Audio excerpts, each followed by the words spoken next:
Kumusta? Nandito na naman tayo para pag-usapan at himayin ng husto ang mga source na ipinadala mo. At para sa araw na ito, medyo malalim ang sisiri natin. Ang mga material na ito ay tumatalakay sa isang konseptong teolohikal, ang kalikasan ng, ano nga ba to? Ikalawang persona ng Diyos. So, ang misyon natin ngayon, paano ba ipinapaliwanag ang mga tekstong ito ang relasyon ng Diyos sa mismong konsepto ng panahon, ng espasyo, at ng buong sangnilikha. At paano nito binibigyang kahulugan ang mga pangalang Yahweh at Jesus. Pero bago tayo sumisid ng todo, para lang lahat tayo nasa iisang pahina, pag sinabi nating ikalawang persona ng Diyos, ano ba yung pinaka-basic one-sentence definition niyan sa teolohiya? Okay, salamat sa paglilinaw. Sa madaling salita, sa teolohiyang Kristiyano, ang ikalawang persona ng Diyos ay tumutukoy sa anak o ang salita, yung logos, na nagkatawang tao bilang si Jesus.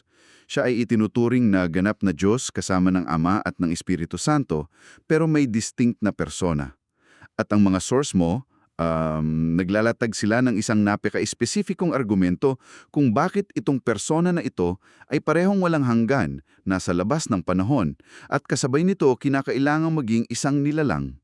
Bale, aalamin natin ang lohika sa likod niyan, hakbang-hakbang.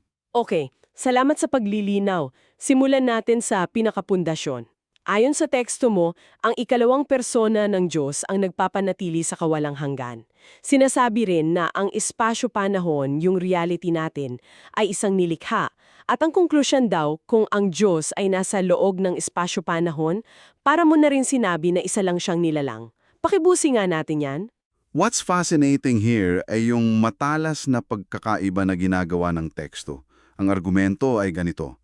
Lahat ng nilalang mula sa bituin hanggang sa iyo, sa akin, ay umiiral lamang sa loob ng mga hangganan ng spasyo-panahon. May simula ka, may katapusan, nakatali ka sa oras. Pero ang ikalawang persona ng Diyos, ayon sa source, ay palaging umiiral kahapon, ngayon at magpakailanman. Ibig sabihin, hindi lang siya basta nasa labas ng espasyo-panahon, siya pa mismo ang nagpapanatili nito. Siya, kumbaga, ang dahilan kung bakit ito consistent. Sa isa sa mga nota ko, naisulat ko yung analogy na parang siya yung operating system at ang espasyo-panahon yung program na tumatakbo sa load nito. Pero habang iniisip ko, di ba medyo delikado yung analogy na yan? Kasi ang operating system pwedeng mag-crash. Ganun din ba ang implikasyon dito ayon sa source? Na consistent ng Diyos. Sinasabi na kung may pagkakataon na ang Diyos ay wala, kahit isang microsecond lang, hindi na siya magiging pare-pareho, masisira ang kanyang kalikasan. At yung pagiging hindi consistent, salungat yun sa pagiging Diyos. So hindi siya pwedeng mag-crash. Yung pag-iral na walang patid ang naghihiwalay sa kanya mula sa ating mga nilalang. Oo, gets ko yung pundasyon, ang Diyos ay nasa labas at siyang nagpapanatili ng sistema. Oo. Pero ang tanong na natural na pumapasok, paano siya nagkakaroon ng otoridad sa loob ng sistemang yun kung nasa labas siya? Dito na siguro pumapasok yung sinasabi sa source mo tungkol sa isang pangalan, di ba? Eksakto, yan na yun. Binabanggit sa source ang isang pangalan na inilagay ng Diyos sa trono na higit sa lahat ng pangalan.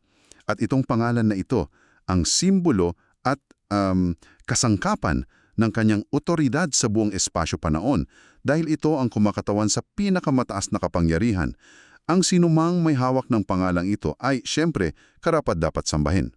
At ang lohita ay kung Diyos lang ang pwedeng sambahin, edi Diyos lang din ang pwedeng magmay-ari ng pangalang yan. Parang simple lang. Pero dito ako medyo naguluhan sa pagbasa ko ng source mo. Kasi parang may contradiction. Sabi doon, hindi maaaring manahin ng Diyos, bilang Diyos, ang pangalang iyon. Teka, paano nangyari yon? Bakit hindi niya pwedeng manahin ang isang bagay na pag-aari na niya? Dito yata nakasalalay ang buong argumento eh. Tama ka. Ito ang pinakasentro. Yung parang catch-22 ng buong sitwasyon. Ang susi ay nasa salitang magmana, inheritance. Ang pagmamana ay isang proseso sa loob ng isang sistema, isang legal na paglilipat. Hindi mo pwedeng manahin ng isang bagay na sa simula't simula pa lang ay sayo na, by nature. Pag-aari na ng Diyos yung otoridad na yan. So para formal niya itong manahin sa paraang kikilalanin ng batas ng kanyang nilikha, kailangan niyang pumasok sa sistemang yon. So parang ganito ba yan? Kunwari yung may-ari ng isang malaking kumpanya, pag-aari niya ang buong building, lahat. Pero para manalo siya sa Employee of the Month, kailangan niyang maging empleyado. Mag-time in, sumunod sa rules, hindi niya pwedeng i-award yun sa sarili niya bilang CEO. Ganun ba yung logic dito? Perpektong analogy yan. Ganun-ganun ang lohika na ipinipresenta ng teksto. Ang otoridad ng Diyos ay likas sa Kanya. Pero para manahin niya yung titulo sa ilalim ng patakaran ng nilikhang mundo, kailangan niyang maging isang kalahok, kailangan niyang maging isang nilalang. At ito yung tinutukoy ng source bilang pag-aalis sa sarili. Yung kenosis, yung voluntaryong pagtalikod sa kanyang katayuan bilang manilikha para maging isang nilalang sa loob nito. Hindi ito pagkawala ng pagka-Diyos, kundi pagdaragdag ng pagiging nilalang. Teka, para sigurado lang na naintindihan ko, sinasabi ba ng source na itong buong proseso ng pag-aalis sa sarili ay hindi lang simboliko, kundi isang parang legal na pangangailangan sa loob ng estruktura ng creation? Bakit ganun kahigpit yung batas ng espasyo-panahon ayon sa teksto? Ayon sa argumento, oo, isa itong legal na pangangailangan kasi ang sistema ng sangnilika ay tumatakbo sa prinsipyo ng sanhi at bunga ng batas ng kaayusan. Para ang autoridad ay maging lehitimo sa paningin ng sistemang yon, kailangan dumaan sa proseso. Hindi pwedeng because I said so. Yung pagmamana ng pangalan ang pagpapatunay ng karapatan sa autoridad sa paraang may intindihan ng kapwa nilalang. Okay, malinaw na ngayon. Dito na nagiging mas kapanapanapi. Iugnay natin itong abstract na konsepto sa mga partikular na pangalan, Yahweh at Jesus. Paano sila pumapasok sa usapang ito ng pagmamana? Dito na nagtatagpo ang lahat. Ayon sa teksto, ang pangalang Yahweh ay karaniwang isinasalin bilang I am who I am o mas akma, I will be what I will be. Sa esensya, ang kahulugan nito ay ang umiiral, the self-existent one. Ngayon, ang lohika ng source, simple lang. Tanging ang umiiral, si Yahweh, ang maaring magmana ng pangalan na kumakatawan sa pagiging ang umiiral. Hindi ito pwedeng manahin ng isang nilalang lamang. Salungat yun sa kalikasan nila. Kaya ang unang kwalifikasyon para sa tagapagmana, dapat siya mismo si Yahweh. Okay, so yun ang baseline requirement. Si Yahweh lang ang pwedeng magmana ng pangalan ni Yahweh. Makes sense. Pero paano naman yung pangalang Jesus? Jesus, na siyang pangalan na higit sa lahat, may tatlong kondisyon na inilalatag ang teksto. Una, dapat siya ay si Yahweh, base sa napag-uusapan natin. Okay, check. Pangalawa, dapat siya ay dumating na may partikular na misyon upang iligtas ang mga nilalang. Hindi lang basta pagbisita, rescue mission. Okay. At pangatlo, at ito ang pinakamahalaga, dapat ay dinaanan niya yung proseso ng pag-aalis sa sarili. Dapat naging isang nilalang siya. Kailangan niyang tuparin yung legal requirement na maging kalahok sa sistema. Wow! Okay, sandali. Kailangan kong iproseso yan. Parang isang napaka-specificong job description na iisang aplikante lang sa buong universe ang pwedeng maging kwalifikado. Number 1, dapat ikaw ang Diyos. Number 2, dapat may mission kang magligtas. At number 3, dapat maging nilalang. Ang bigat ng requirements. Eksakto. At yan ang konklusyon ng source. Taning si Jesus ang nakatupad sa lahat ng ito. Siya ang ikalawang persona ng Diyos, si Yahweh, na naging nilalang para iligtas ang sangliligha. Dahil dito, siya lang ang lehitimo at karapat-dapat na magmana ng pangalang Jesus, na siyang pinakamataas na pangalan. Hindi ito basta pagbibigay pangalan, di ba? Ito ay isang formal na paggawad ng titulo base sa natapos na misyon. Okay, may isa pang pares ng titulo dito na medyo nagpagulo sa akin nung una. Bugtong na anak at panganay na anak. Akala ko dati parang pareho lang ang ibig sabihin niyan, pero nililinaw ng source mo na critical ang pagkakaiba nila. Paano yon? Isa itong subtle pero napakahalagang pagkakaiba ayon sa argumento ng teksto. Ang titulong Bugtong na Anak ay tumutukoy sa kanyang kalikasan. Sa akto niya ng pagiging nilalang, ang ikalawang persona ay naging ang bugtong na anak.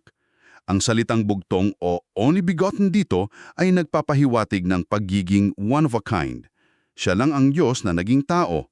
Siya lang ang may ganong natatanging kalikasan. Walang ibang katulad.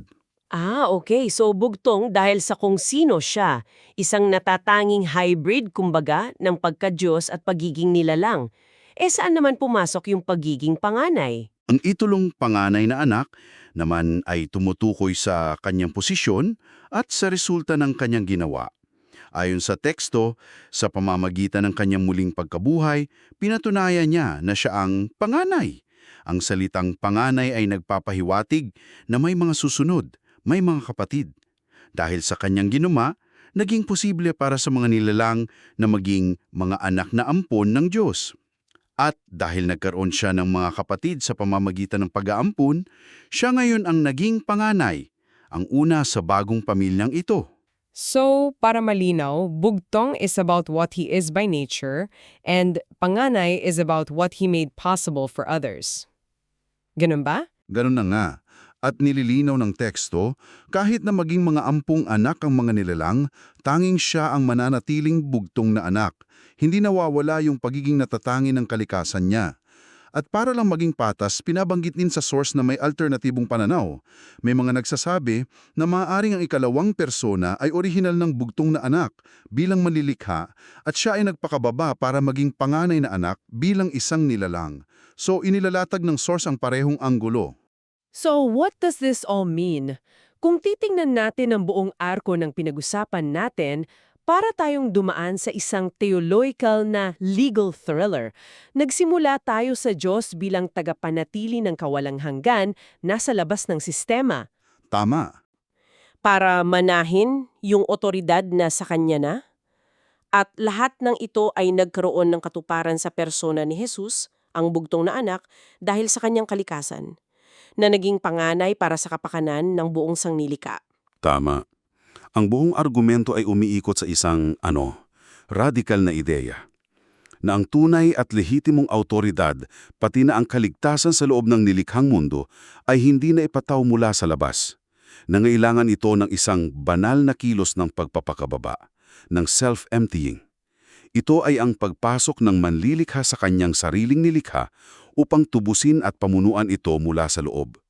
Hindi isang pamumuno na mula sa malayo, kundi isang pamumuno na may radikal na pakikiisa. So, sa madaling salita, sinasabi ng source mo na ang tunay na kapangyarihan ay hindi nakukuha sa pag-upo sa trono at pag-uutos, kundi sa pagbaba mo para maging kasama at maging isa sa mga pinamumunuan mo. Yun ba ang pinaka-esensa niya?